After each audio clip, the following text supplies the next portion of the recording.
tu restes l'élément déclencheur à quelque chose d'énorme. D'accord? C'est le courage énorme, tu l'as même pas en dénonçant, tu l'as dès lors où tu as ouvert la bouche pour dire j'ai été lâche. Et quand tu as dit ça, j'ai souvent été lâche aussi dans ma vie parce que j'ai vu des choses dans ma vie en étant dans les coulisses de la télé-réalité, en étant dans les coulisses de plein de choses, etc. J'ai été lâche parfois. Et quand j'ai décidé de commencer à faire le métier que je fais, c'est-à-dire les croustilles, dire ce qui se passe derrière, etc., les gens l'ont souvent mal pris. Les gens du milieu l'ont mal pris parce qu'ils se sont dit, eh ben, il a envie de nous faire du mal, il crache dans la soupe, etc. Or, c'est pas du tout le cas. Et tout à l'heure, tu n'étais pas dans le live. J'ai souligné que tu ne voulais absolument pas faire de promotion pour ton livre à Touche pas à mon poste, que j'en étais témoin, que tu ne faisais pas ça pour la promotion de ton livre. Bref, je te laisse nous dire ton ressenti. Alors, le truc, c'est que moi, comme tu sais, je t'ai dit, je pense que je suis pas la seule à avoir été lâche déjà. Maintenant, quand j'ai fait mon interview, honnêtement, je savais pas que ça allait prendre ces proportions-là. C'est-à-dire qu'on m'a posé plein de questions. J'étais dans une interview donc chez Melchi, comme vous le savez. J'ai juste répondu aux questions et on m'a posé la question en partie pourquoi j'ai arrêté la télé.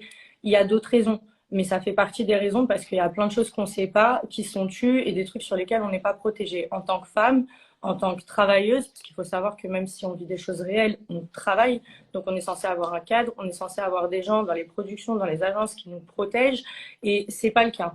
Il y a des choses qui sont protégées pour des choses d'argent, des fois parce qu'il y a des relations un petit peu plus privées entre certaines parties. On a vu plusieurs fois des gens de production ou bien même des agents être cul et chemise avec leurs candidats jusqu'au point que parfois ça peut peut-être les pousser à les protéger de certaines choses desquelles ils ne devraient même pas être défendables en fait. Maintenant, moi aujourd'hui, je crache pas dans la soupe. Je sais tout ce que j'ai eu et j'en profite encore aujourd'hui. Ça, c'est totalement vrai. Maintenant, c'est pas parce qu'on a profité d'une chose et parce qu'on en profite encore, en tout cas du travail qu'on a fait, parce que moi aussi j'ai passé mon temps dedans, j'ai fait ce que j'avais à faire, j'ai donné de ma personne, qu'on est ingrat. Et c'est pas pour autant non plus qu'on ne peut pas dire qu'il y a des problèmes. Le fait est, c'est quand on est dans un système, c'est difficile de dire qu'on a des problèmes parce qu'on a peur de ne pas retrouver autre chose après. Et ça, je pense que c'est une raison pour laquelle il y a beaucoup de gens qui se taisent parce qu'ils ont peur soit de se faire taper sur les doigts par les prods, soit de se faire taper sur les doigts par les agences.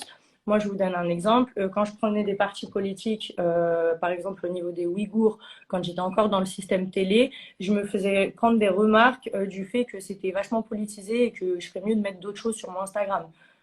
Ça en fait partie. Donc, vous vous doutez bien que ce genre de sujet, c'est tatillon. Maintenant, il faut comprendre une chose aussi. Ce n'est pas parce que vous avez affaire à une personne connue que la personne ne pourra pas être condamnée. Maintenant, il y a eu beaucoup de ce genre d'histoires qui sont venues sur la place publique ces dernières années. Malheureusement, elles ont systématiquement soit été ridiculisées, soit étouffées, ou soit simplement oubliées, tout simplement. On a quand même des filles qui sont allées faire des témoignages sur plusieurs choses. On a quand même des problèmes d'agression, de harcèlement, d'exhibition, et j'en passe et des meilleurs. Le fait est, c'est que toute la structure est au courant. Aujourd'hui, au-delà de ce que moi j'ai vu, et je suis pas folle, vous pouvez sortir 74 000 autres idées de vidéos, de ci, de ça. Moi, j'ai une parole, une seule. Ça n'a pas changé, ça ne changera pas. Voilà, c'est la même chose. Je sais ce que j'ai vu, ça s'arrête là. Maintenant, pour punir les personnes concernées, je pense que ça relève de la police en fait, parce que moi je ne suis pas la police, mais il faut vraiment qu'il y ait les personnes qui se soient fait agresser en extérieur, et on le sait, toi et moi, qu'il y en a eu, certaines qui sont venues nous en parler avec preuves et tout ça, mais c'est des gens qui ont peur aujourd'hui. C'est des jeunes filles qui ont pris peur quand elles ont vu Nabil, par exemple, dire oui, moi on m'a envoyé un tueur. Alors, sachez une chose, déjà, c'est peut-être vrai, hein, écoutez, voilà, mais Non, mais personne. déjà Alix, t'es pas une menteuse parce que la vidéo existe. À la base, il y a eu Non, un mais contrat. déjà, moi, j'ai eu 14 versions de ce que je vois sur les réseaux. J'ai vu la vidéo, j'ai pas vu la vidéo, elle existe, c'est des. Eh, vas-y, stop. Moi, je veux juste une enquête, comme ça, plus personne va parler chinois. C'est juste ça. Parce qu'ils peuvent continuer à inventer des salades jusqu'à après-demain. Je pense que c'est un problème de système et il doit y avoir d'autres personnes qui sont coupables d'autres choses un petit peu sales comme ça aussi, qui doivent avoir envie de protéger un petit peu les autres parce qu'ils n'ont pas du tout envie qu'on mette le nez dans leur salade et dans leur dégueulasserie personnelle.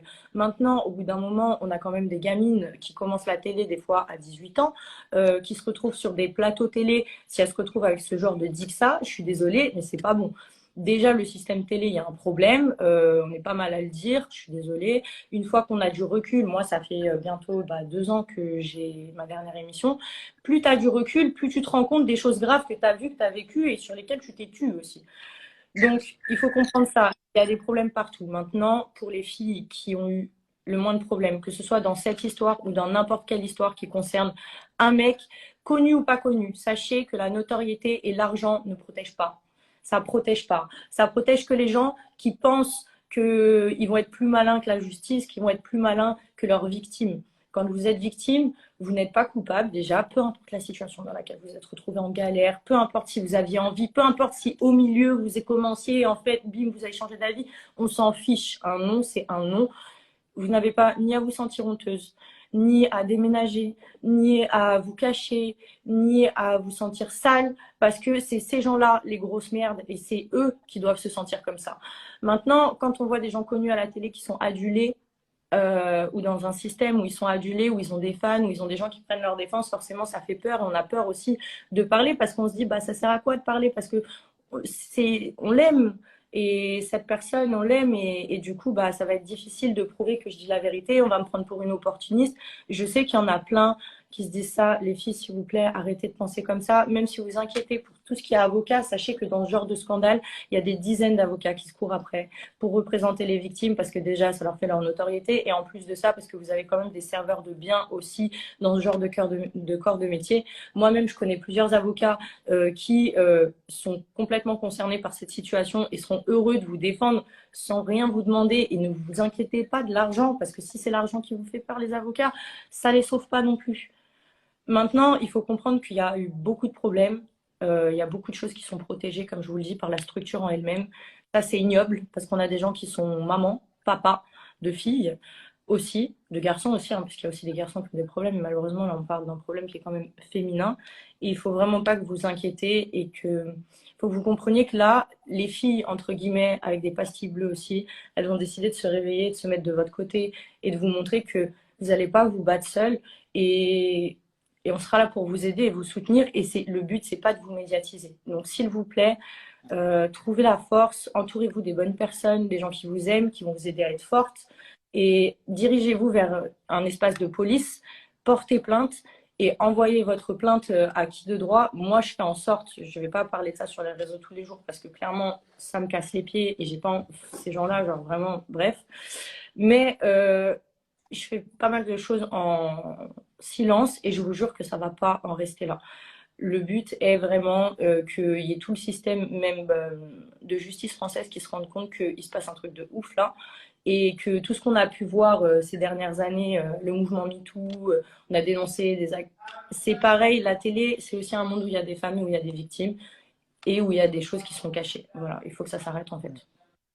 Exactement. Est-ce que tu es susceptible d'orienter les jeunes filles et demoiselles qui nous regardent, qui ont peut-être potentiellement été victimes, à avoir un soutien juridique? Est-ce que tu Alors, pourrais leur en donner termes en de privé juridique, ou... alors, dans ce genre d'affaires, il faut vraiment que tous les plaintes soient liées, c'est-à-dire que toutes les personnes se mettent en connexion, si je puis dire. En tout cas, il faut vraiment qu'elles aillent expliquer si aujourd'hui, avec le bruit que ça fait, n'importe qui se présente dans un commissariat de police et qui explique ce qui s'est passé et les personnes concernées pourra d'ores et déjà ouvrir, entre guillemets, une enquête. Maintenant, pour que ça fasse une grosse enquête, et c'est le problème aujourd'hui des forces de l'ordre, c'est que en général, ce genre de souci, il faut qu'il y ait un scandale. On commence à avoir un petit peu de lumière sur ça. Mais avant qu'ils s'y intéressent vraiment, qu'il y ait une enquête sérieuse et qu'ils aillent réellement chercher, il faut vraiment qu'il y ait un scandale. Donc moi, quand j'entends j'ai ouvert des plaintes, des ci, des ça, oui, les plaintes, d'accord. Mais les enquêtes, c'est différent et il y a beaucoup de personnes qui travaillent dans la police qui pourront vous le dire d'ailleurs. C'est pour ça que moi, je veux qu'il y ait quand même beaucoup d'ampleur autour de ça pour que vraiment la justice s'en rende compte. Et à ce moment-là, en fait, ne vous inquiétez pas, il n'y a aucune histoire d'avocat. C'est-à-dire que vous n'avez pas à vous rapprocher d'un avocat pour vous défendre parce que de toute façon, vous aurez un avocat qui sera attribué à cette affaire. Tout simplement. Moi, j'en connais. Faut juste que ça prenne l'ampleur nécessaire et que les jeunes filles arrêtent d'avoir peur. Moi, je regarde régulièrement mes messages. Si vous avez envie de m'écrire ou d'écrire à d'autres personnes qui sont sur ce dossier-là pour vous en parler, faites-le. Réellement, on a eu pas mal de témoignages de pas mal de personnes, malheureusement, Moi, je suis désolée, en ce moment, je vous mets message, j'ai le cœur brisé, mais il faut le faire. C'est ce Donc, que j'allais te poser comme question. Est-ce que tu as reçu des témoignages de jeunes demoiselles à qui c'est arrivé? Et toi, personnellement, tu as reçu ces témoignages-là? alors, moi, j'ai reçu plusieurs témoignages, dont une jeune fille qui a eu un souci dans un booking, qui s'est fait harceler après à l'école, parce qu'il y a eu une vidéo tournée par son école, enfin, par des gens de son école qui étaient présents, où on l'a un peu malmenée. Bref, apparemment, elle pleurait, tout ça. Donc là, moi, cette jeune fille, c'est vrai qu'apparemment, elle est fragile et elle a peur. Moi, le but, c'est pas de la médiatiser. Donc voilà, en fait, il faut laisser les gens prendre le temps et le courage d'aller porter plainte. Et c'est là aussi où c'est compliqué. Et c'est pour ça que je viens là dans ton live aujourd'hui, pour vraiment dire à ces filles, s'il vous plaît, si vous restez dans votre coin et vous continuez à avoir peur, c'est ces gens-là qui ont gagné, en fait. Et on ne pourra rien faire sans. Parce que, parce que les mensonges, malheureusement, moi, je sais, vous savez, mais il faut que les personnes se déplacent vers les forces de l'ordre. Moi, je ne suis pas la police, tu vois ce que je veux dire? Je ne suis pas la justice. Et En fait, c'est que tu n'es pas la police et moi non plus d'ailleurs, avec le métier que je fais, souvent les gens ont tendance à croire que je suis un service après-vente. Le seul truc, c'est qu'au bout d'un moment, il faut qu'on prenne nos responsabilités. Tu les as prises, c'est qu'on a la non, voix mais qui moi, je porte. sais que je suis possiblement poursuivable hein, pour Ouais, bien sûr, bien sûr, bien avoir sûr. fait plus. Non, mais nos responsabilités, c'était pas Possiblement, dans le sens mais du en fond, fait, c'est dans de tous la les voix qui cas, porte. c'est obligé en fait. Je peux plus. Enfin, c'est avéré que j'ai dit ça. Enfin, dans mon interview, ça a été d'autres choses et que ça a pris l'ampleur que ça a pris. C'était pas ce que je voulais, mais concrètement, c'est pas plus mal parce que ça. En fait, ça aurait dû prendre une ampleur pareille avant, des années en arrière, en fait. C'est- c'est- Et je pense Et que tu penses quoi de ceux, je veux pas te mettre dans une sauce, Alix, tu le sais, mais juste un petit mot par rapport à ça. Tu penses quoi de ceux qui se taisent? Je parle pas des victimes, je parle des gens qui savent, mais qui se taisent. Ça, bon, moi, je pense ça qu'il y a m'écoeure. C'est un juste ça, en manque fait. de couilles, hein. Il y a un manque de couilles conséquent là, hein. Concrètement, entre ceux qui ont certainement pactisé avec l'ennemi, qui ont peur pour je ne sais quoi, hein, certainement, qui ont certainement vu des choses ou qui ont certainement aussi des salades. Le fait est, c'est que moi aujourd'hui, j'ai pas peur parce qu'il n'y a pas de choses me concernant qui me font peur, qui peuvent sortir, moi, il y a rien je crains rien en fait. Donc du coup, il y a aucun moyen de pression pour me faire fermer ma bouche en fait. Donc je pense que c'est aussi ça. Dans ce milieu-là, tu sais, il y a beaucoup d'histoires de j'ai des doses, j'ai nanani, nanana, et ces gens-là, en fait, ils deviennent vraiment des couilles molles, étant donné qu'ils se disent ouais, mais il y a tel dossier de moi qui va ressortir, nanana, et ça peut se comprendre quelque part. Mais en fait, au bout d'un moment, je veux dire, il y a des choses qui sont un petit peu plus importantes de savoir si t'as ken ou si t'as fait ou si t'as truc avec un tel ou si t'as eu une histoire bizarre, vas-y, qui en fait, on s'en fout, c'est du pipi de chat à côté de ce qui est en train de se passer actuellement. Mais bon, visiblement, il y en a qui sont trop égocentrés pour ça. De la même façon que les gens qui prennent la parole alors qu'ils n'ont rien à voir, ni d'Ève ni d'Adam, qui se permettent de donner des opinions alors que eux-mêmes c'était les Attends, premiers à Zatis, ouvrir leur gueule excuse-moi, Alix, et à se excuse-moi. plaindre. Zatis, attends, Zatis, parce que je voulais le prendre en live Ouais. aussi, il avait peut-être quelque chose à Voilà, dire. c'était les premiers à ouvrir leur gueule et à se plaindre de ce qu'on dit aujourd'hui, il y a quelques années ou il y a quelques mois, en disant oui, moi les prods, les ci, les ça, on le sait, c'est pas un secret de Pandore, donc il faut arrêter de faire genre quand en fait ça t'arrange. Non, je suis désolée. Donc voilà. Après, je pense que voilà, c'est chacun a son intérêt de fermer sa bouche, mais c'est pour ça qu'il faut une réelle enquête parce que je pense que là, c'est le dessus là. Quand on va aller creuser en dessous, ça va être encore pire. Voilà. C'est ça, c'est ça. Plus on creuse, plus le temps passe, et plus Voilà. on En s'aperçoit tout qu'il y a des cas, dingueries. les filles, si jamais, pour celles, je sais qu'il y en a même une qui a supprimé son Instagram de peur. Si jamais, n'ayez plus peur. Je vous jure, n'ayez plus peur. Et s'il vous faut des soldats, je vous jure que vous allez en trouver beaucoup. Et cette histoire, il faut que ça aille loin, il faut que ça s'arrête. C'est tout pour moi, Marc. J'ai des choses Merci à faire. beaucoup, merci infiniment, Alix, d'avoir été dans Bonne le live. soirée et